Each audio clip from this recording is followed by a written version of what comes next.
Hi beautiful viewers, welcome back to my YouTube channel.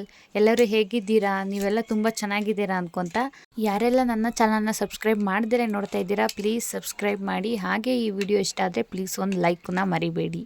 So ಇವತ್ತಿನ ವಿಡಿಯೋದಲ್ಲಿ ನಾನು ಮನೆಯಲ್ಲಿ ಯಾವ ರೀತಿ ನೀವು ಧೂಪ ಮಾಡೋದು ಅಂತ ತಿಳಿಸ್ಕೊಡ್ತಾ ಇದ್ದೀನಿ. ನಾವು ಪ್ರತಿದಿನ ದೇವ್ರ ಪೂಜೆ ಮಾಡಬೇಕಾದ್ರೆ ಎಷ್ಟೊಂದು ರೀತಿ ಹೂವನ್ನು ತೊಗೊಂಬಂದು ದೇವರಿಗೆ ಅಲಂಕಾರ ಮಾಡಿ ಪೂಜೆ ಮಾಡ್ತೀವಿ.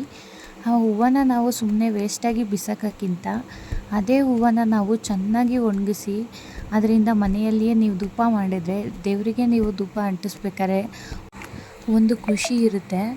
ನಾವೇ ನಮ್ಮ ಕೈಯಾರೆ ದೇವರಿಗೆ ದೀಪ ಅಂಟಿಸಿರೋದು ಅಂತ ಅಂದ್ಬಿಟ್ಟು ಯಾವುದೇ ರೀತಿ ಖರ್ಚಿಲ್ದಲೇ ಮನೆಯಲ್ಲಿರೋ ಪದಾರ್ಥಗಳನ್ನು ಬಳಸ್ಕೊಂಡು ನಾವು ಇವತ್ತು ಧೂಪ ಮಾಡೋಣ.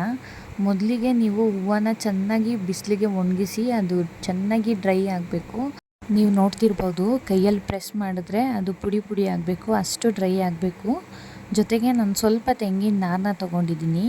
ಅದಾದಮೇಲೆ ಅಂಗಡೀಲಿ 20 ರೂಪಾಯಿ ಕೊಟ್ಟರೆ ಸಾಂಬ್ರಾಣಿ ಕೊಡ್ತಾರೆ. ಆ ಸಾಂಬ್ರಾಣಿನ ನಾನು ಮನೆಗೆ ತೊಗೊಂಬಂದು ಚೆನ್ನಾಗಿ ಪುಡಿ ಮಾಡಿ ಇಟ್ಟಿದ್ದೀನಿ. ಅದಾದಮೇಲೆ ಮನೇಲಿ ಕರ್ಪೂರನ ತೊಗೊಂಡೆ. ಕರ್ಪೂರ, ಪಚ್ಚ ಕರ್ಪೂರ ಮತ್ತು ನಾರ್ಮಲ್ ಕರ್ಪೂರ, ಇವೆರಡೂ ಕರ್ಪೂರ ಹಾಕ್ಕೊಬೇಕು. ಸ್ಮೆಲ್ ತುಂಬ ಚೆನ್ನಾಗಿ ಬರುತ್ತೆ. ಅದಾದಮೇಲೆ ಕಲಿಸ್ಲಿಕ್ಕೆ ಸ್ವಲ್ಪ ಗೋಮೂತ್ರನ ತೊಗೊಂಡಿದ್ದೀನಿ. ಜಾರಿಗೆ ಒಣಗಿಸಿಟ್ಟಂತಹ ಹೂವನ್ನು ಹಾಕಿ ಪುಡಿ ಮಾಡ್ಕೊಬೇಕು. ಯಾವುದೇ ರೀತಿ ನೀರು ಏನೂ ಹಾಕಬಾರ್ದು ವೀಕ್ಷಕರೇ, ಬರೀ ಹೂವನ್ನೇ ಚೆನ್ನಾಗಿ ಪುಡಿ ಮಾಡ್ಕೊಬೇಕು. ನೀವು ನೋಡ್ತಾ ಇರ್ಬೋದು ಯಾವ ರೀತಿ ಪುಡಿ ಮಾಡ್ಕೊಬೇಕು ಅಂತ ನಾನು ಇಲ್ಲಿ ತೋರಿಸ್ತಾ ಇದ್ದೀನಿ. ಆ ಥರ ಪುಡಿ ಆಗಬೇಕು. ಅಂತ ಪುಡಿನ ಒಂದ್ಸಲಿ ನೀವು ಫಿಲ್ಟರ್ ಮಾಡ್ಕೊಬೇಕು, ಯಾಕಂದರೆ ತೆಂಗಿನ ನಾರೆಲ್ಲ ಬಂದಿರುತ್ತೆ. ಸೊ ಹಾಗಾಗಿ ಚೆನ್ನಾಗಿ ಫಿಲ್ಟರ್ ಮಾಡ್ಕೊಳ್ಳಿ. ಇವಾಗ ನಾನು ಫಿಲ್ಟರ್ ಎಲ್ಲ ಮಾಡ್ಕೊಂಡಿದ್ದಾಯಿತು. ವೀಕ್ಷಕರೇ, ಧೂಪ ಮಾಡೋಕ್ಕೆ ಬರೀ 3 ಐಟಮ್ ಸಾಕು. ಮೊದಲಿಗೆ ನೀವು ಹೂವನ್ನು ಒಣಗಿಸಿ ಪುಡಿ ಮಾಡ್ಕೊಬೇಕು ಈ ಥರ.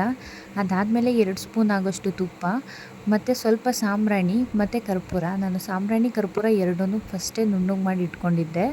ಇವಾಗ ನೀವು ನೋಡ್ತಾ ಇರ್ಬೋದು, ಸ್ವಲ್ಪ ಹಾಕಿ ಅದಾದಮೇಲೆ 2 ಸ್ಪೂನ್ ತುಪ್ಪ ನೀವು ಹಾಕ್ಕೊಂಡು ಚೆನ್ನಾಗಿ ಕಲಿಸ್ಕೊಬೇಕು. ಯಾವುದೇ ರೀತಿ ನೀರು ಹಾಕ್ಕೋಬೇಡಿ. ಚೆನ್ನಾಗಿ ಗಂಟಿಲ್ದಲೇ ಕೈಯಾಡಿ ಕಲಿಸ್ಕೊಬೇಕು. ಅದಾದಮೇಲೆ ಗೋಮೂತ್ರನ ಸ್ವಲ್ಪ ಹಾಕ್ಕೊಳ್ಳಿ, ಜಾಸ್ತಿ ಬೇಡ. ನೀವು ನೋಡ್ತಾ ಇರ್ಬೋದು, ನಾನು ಇಷ್ಟು ಪುಡಿಗೆ ಒಂದು ಸಣ್ಣ ಗ್ಲಾಸಷ್ಟು ನಾನು ಗೋಮೂತ್ರನ ಹಾಕ್ಕೊಂಡಿದ್ದೀನಿ. ಚೆನ್ನಾಗಿ ಫಸ್ಟ್ ಕಲಸಿದ ನಂತರ ಆಮೇಲೆ ಸ್ವಲ್ಪ ಪ್ರಮಾಣದಲ್ಲಿ ನೀರು ಹಾಕ್ಕೊಬೇಕು. ನಮಗೆ ಧೂಪ ಮಾಡೋ ಶೇಪಲ್ಲಿ ಬರೋ ತನಕ ಕಲಿಸ್ಕೊಬೇಕು, ಜಾಸ್ತಿ ತೆಳ್ಳಗೂ ಕಲಿಸ್ಕೊಬೇಡಿ. ನೀವು ನೋಡ್ತಾ ಇರ್ಬೋದು ನಾನು ಇವಾಗ ಹೆಂಗೆ ಕಲಸಿಟ್ಟಿದ್ದೀನಿ ಅಂತ ಅಂದ್ಬಿಟ್ಟು.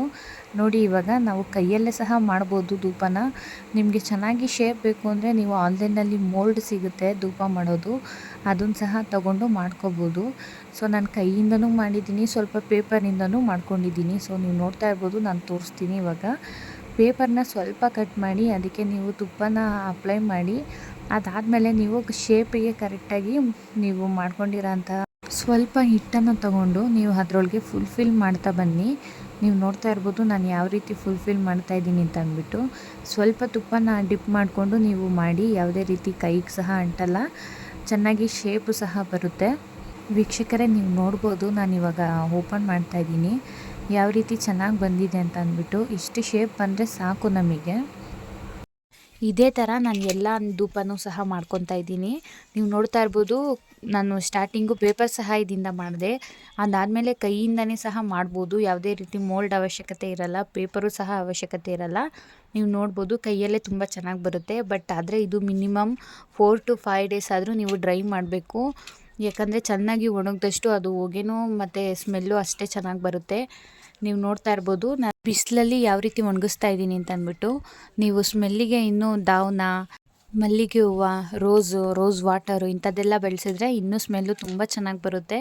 ಇದೇ ರೀತಿ ಬೇವಿನ ಸೊಪ್ಪಲ್ಲಿ ಯಾವ ರೀತಿ ಮಾಡೋದು ಅಂತ ನಾನು ನೆಕ್ಸ್ಟ್ ವೀಡಿಯೋದಲ್ಲಿ ತಿಳಿಸ್ಕೊಡ್ತೀನಿ.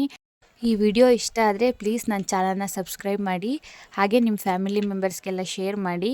ಸೊ ಯಾರೆಲ್ಲ ಈ ವಿಡಿಯೋ ನೋಡ್ತಾ ಇದ್ದೀರಾ, ದೇವರು ನಿಮ್ಗೆ ತುಂಬ ಒಳ್ಳೇದು ಮಾಡಲಿ. ಥ್ಯಾಂಕ್ಸ್, ಬಾಯ್.